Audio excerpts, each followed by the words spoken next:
Estamos con Jessica Pellegrini, concejala de la ciudad de Rosario y abogada de las madres que se plantan. Bueno, Jessica, ante todo, buenas noches y gracias por estar aquí presente. La verdad que, bueno, unos testimonios muy fuertes en lo que respecta a la complejidad de la realidad y cómo esta problemática y a la vez con el aceite cannabis, cómo ayuda y mejora la calidad de vida de los chicos, que es en definitiva lo más importante. ¿Cómo está actualmente la situación en términos legales? Porque hay algunas aristas por ahí que son cambiantes y bueno, para entender bien la situación en términos legales, ¿cómo estamos en ese sentido? Bueno, en este sentido, primero buenas noches y muchas gracias por dar visibilidad y por la forma en que están abordando este tema. El camino judicial está en etapa, digamos, definitoria, ya, digamos, a punto de ver si podemos llegar a la Corte Suprema de Justicia de la Nación. Este camino se inicia cuando, bueno, desde el Consejo Municipal, pertenezco al bloque de Ciudad Futura, conocimos a las mamás y veíamos que, más allá de que había distintas iniciativas a nivel local y bueno, de la legislación que existe a nivel provincial y nacional en materia de cannabis medicinal, que ninguna de esas iniciativas y de lo que hoy existe da una respuesta a la altura de lo que las mamás venían desarrollando, que es nada más ni nada menos que poder cultivar, hacer sus aceites, y todo en coordinación con la Facultad de Bioquímica de la Universidad Nacional de Rosario, que les viene haciendo los análisis cromatográficos de estos aceites, y de una asociación, AUPAC, con profesionales, médicas, psicólogas y demás, que venían acompañando la dosificación, el tratamiento y la forma de seguir el avance y la evolución de estos niños y niñas. Al ver todo esto que realmente las mamás venían desarrollando y que superaba largamente lo que hoy existe, decidimos acompañarlo de la manera en que ellas reclamaban, que era a través de un amparo judicial para poder llevar un poco de tranquilidad a lo que venían haciendo. De esta manera, bueno, iniciamos primeramente un habeas corpus preventivo en materia penal, que entendemos fue una novedad porque no conocemos otro antecedente a nivel nacional en este sentido. Para, en primer lugar, dejar en claro el tema de la amenaza penal sobre la conducta de él poder estar cultivando de las mamás. Este primer paso fue positivo, digamos, el juzgado interviniente en materia penal, que fue el doctor Bailaque, inmediatamente rechazó el habeas corpus diciendo, bueno, que esto es una materia de salud, que la conducta de las mamás están amparadas en lo que respecta a la previsión penal por los fallos Basterrica y Arriola de la Corte Suprema, y en consecuencia que no había ninguna cuestión penal por dilucidar. Sí, que se trata de una materia de salud y por ende acudimos a la justicia civil. Así empieza el camino que hoy nos tiene en las puertas casi de la Corte Suprema, que fue un amparo que recayó en el Juzgado Federal 2 de la doctora Silvia Aramberri, y que, bueno, tras un largo camino de pruebas y fundamentalmente de esto que las chicas comentaban, que la justicia pueda escuchar en primera mano sus relatos, la doctora Aramberri hizo lugar a ese pedido, las escuchó a todas las mamás, escuchó esto que ustedes les preguntaban, cómo fue la vida antes y después del aceite, cuáles son los avances que tienen con el aceite que ellas mismas producen, en contraposición con el aceite de Charlotte, que es el de importación y que no les sirve a todos los casos y que no es tan fácil tampoco su acceso. Afortunadamente, en septiembre del 2018, la doctora Aramberri dicta una sentencia que fue ejemplar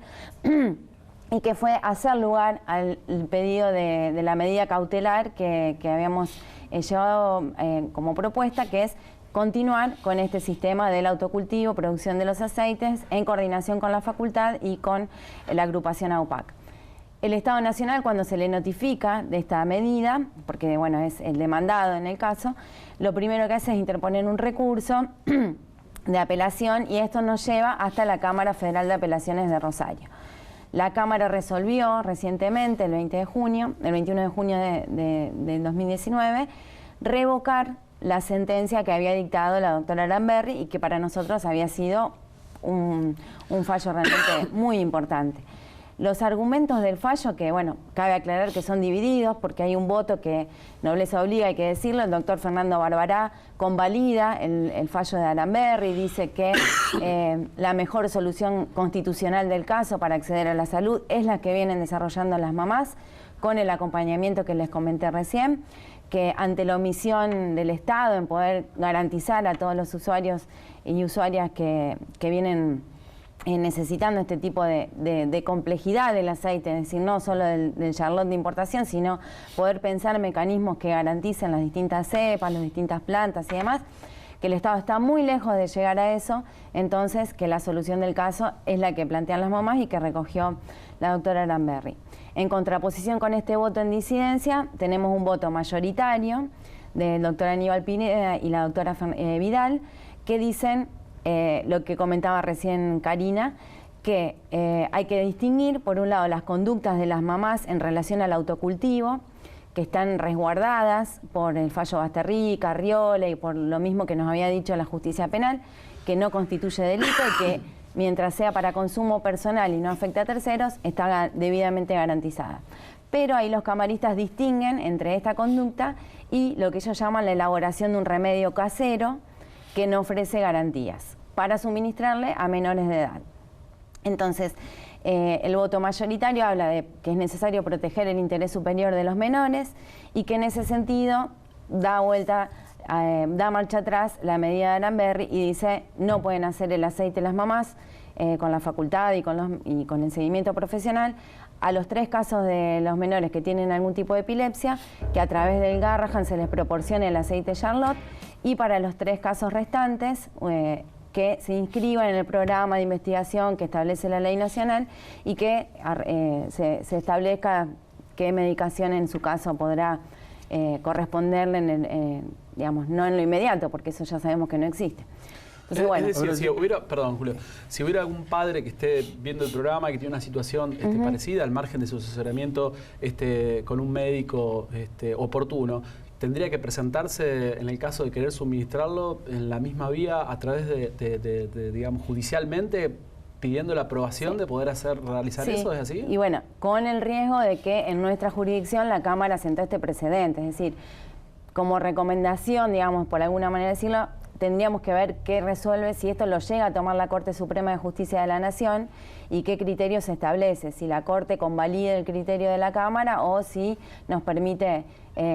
resaltar nuevamente el fallo de primera instancia. Estamos en ese punto, presentamos un recurso extraordinario ante la Cámara Federal de Apelaciones para ver si la Cámara lo concede y nos permite llegar a la Corte,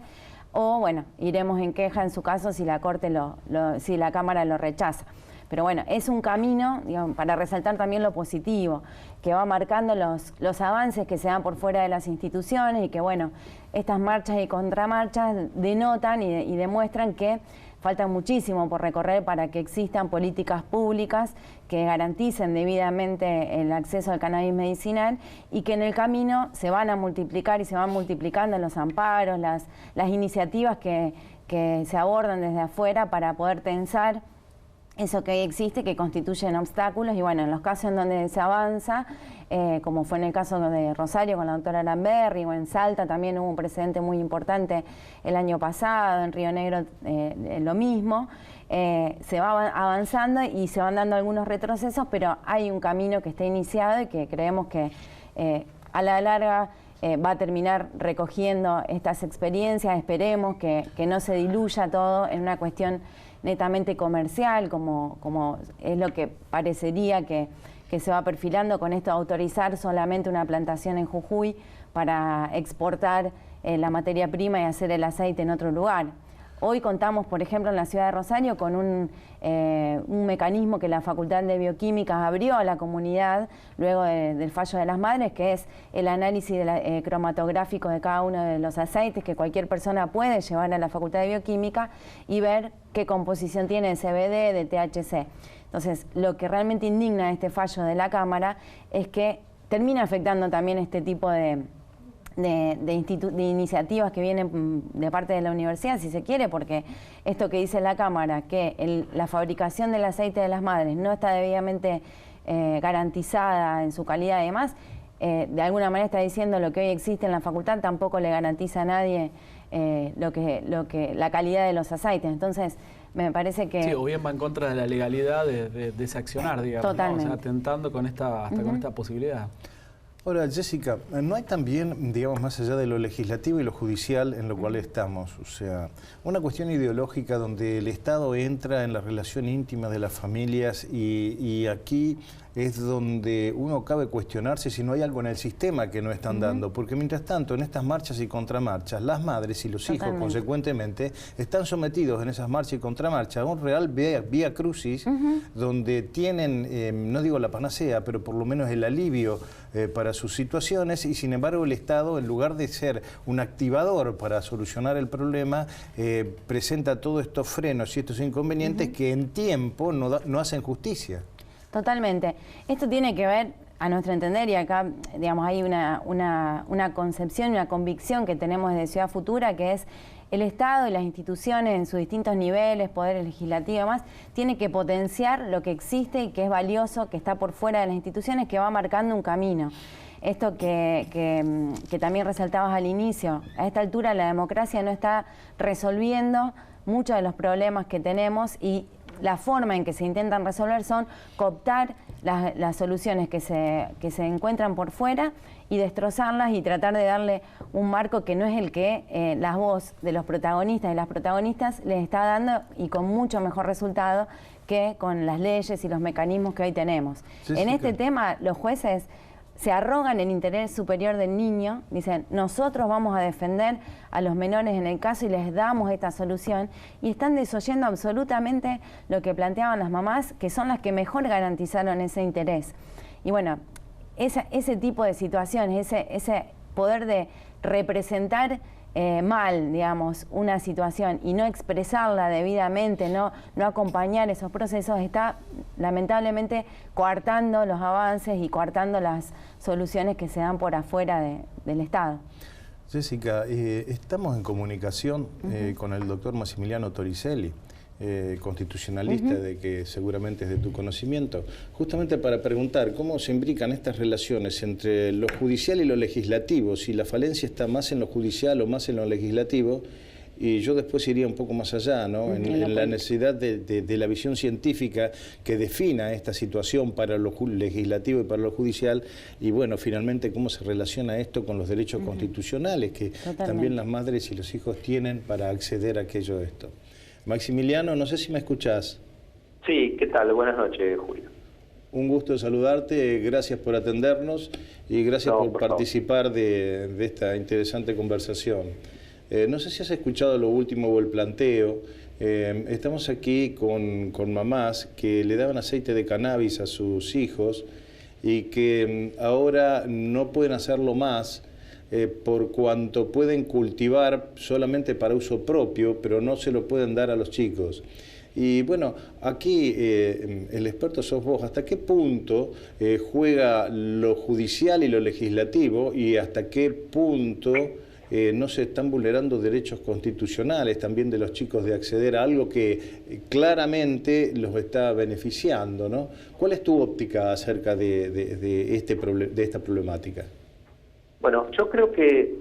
tenemos que dividir algunas cuestiones. No conozco en particular con intensidad lo que ha sido el planteo judicial, ni sé las resoluciones, pero no vi en profundidad argumentos ni demás aspectos. A mi entender, digamos, acá hay una cuestión en la que es característica de todo parlamento decidir sobre ciertas bases mayoritarias. Cada vez que el Parlamento decide, tiene una serie de opciones que se le presentan que están dentro de un marco constitucional. Es decir, la Constitución da un marco amplio en muchos aspectos para decidir para qué lado normar o no normar. Y el hecho de que me guste o no me guste no necesariamente es inconstitucional. Por ejemplo, la situación de decidir si prohíbo o no prohíbo determinada situación o determinada sustancia es una decisión que parte en cierta forma del Congreso. Más allá de que se comparta o no, es decir, yo no soy muy amante de las prohibiciones.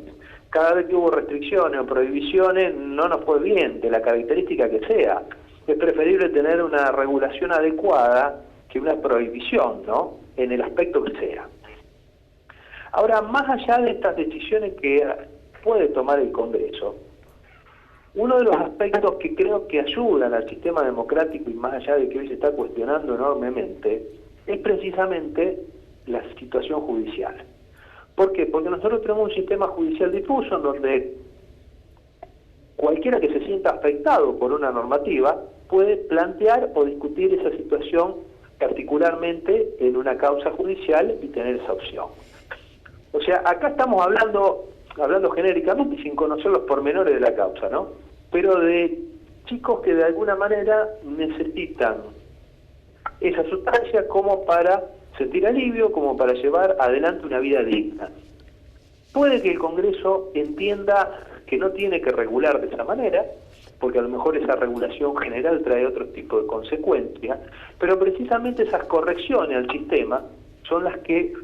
permiten el mejor funcionamiento democrático, exceptuando esas situaciones, declarando inválido, declarando inconstitucional y permitiendo ese tipo de posibilidades.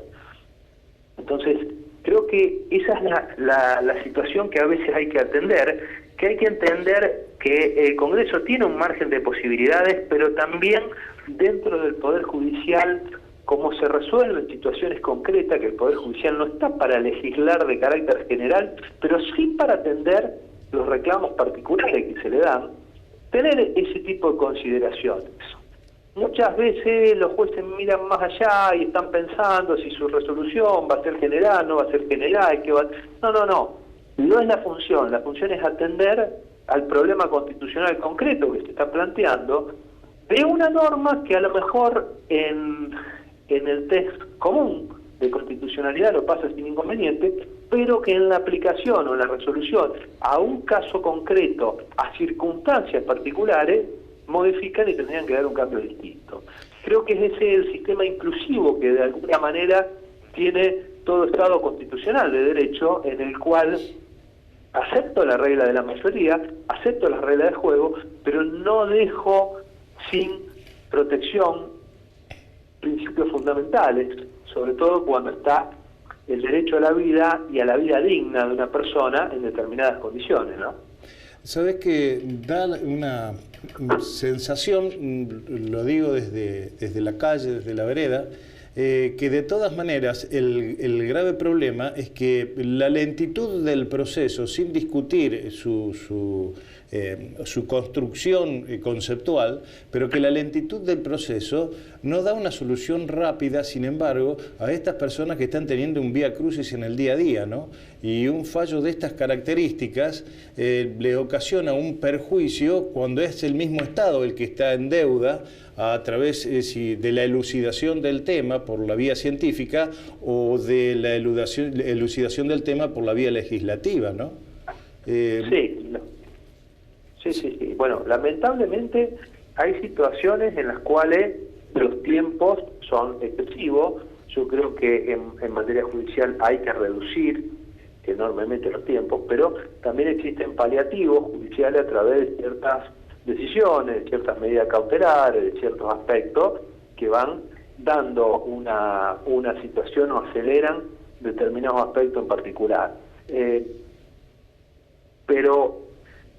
lamentablemente muchas veces las situaciones de urgencia no pueden tener un remedio concluyente en una situación de esas características. Tampoco el proceso parlamentario es rápido. Toda deliberación democrática, si nosotros queremos celeridad, vayamos a un gobierno autoritario. No hay nada más rápido que un gobierno autoritario, con todos los daños, los riesgos que ello conlleva. Es decir, característica de la democracia es el debate de esa situación, que a veces para ciertos aspectos son incompatibles, pero que en cierta forma creo que a través del sistema judicial es donde tienen más posibilidad de canalizarse con la urgencia y con la necesidad del caso. Ahora ya cuando, no se atienden o hay otro tipo de criterios dentro del Poder Judicial, son las reglas de juego también, lamentablemente, que genera esto con los perjuicios que a veces trae aparejado, ¿no?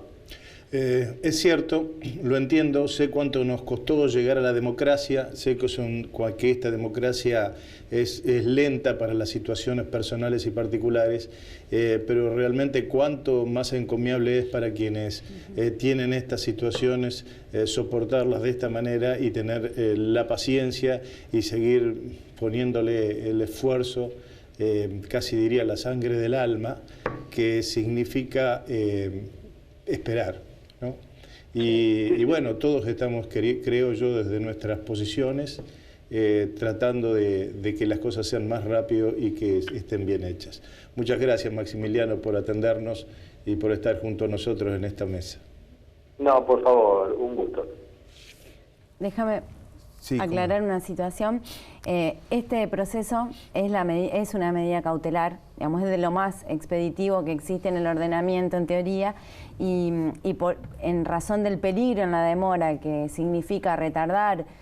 una resolución y demás, es que le solicitamos expresamente a la Cámara de Apelaciones que hasta tanto la Corte pueda tomar el caso, permita que se mantenga vigente la autorización para hacer el aceite de las mamás que había dado la doctora Aramberri. Es decir, vamos dando estas luchas permanentemente, fundamentalmente para que no se vulneren los derechos y que el daño no sea irreparable, es decir, que se permita avanzar en este camino hasta que haya una voz final de la Corte en donde realmente se recoja esto. Y bueno, hay una trascendencia social del caso que es muy importante.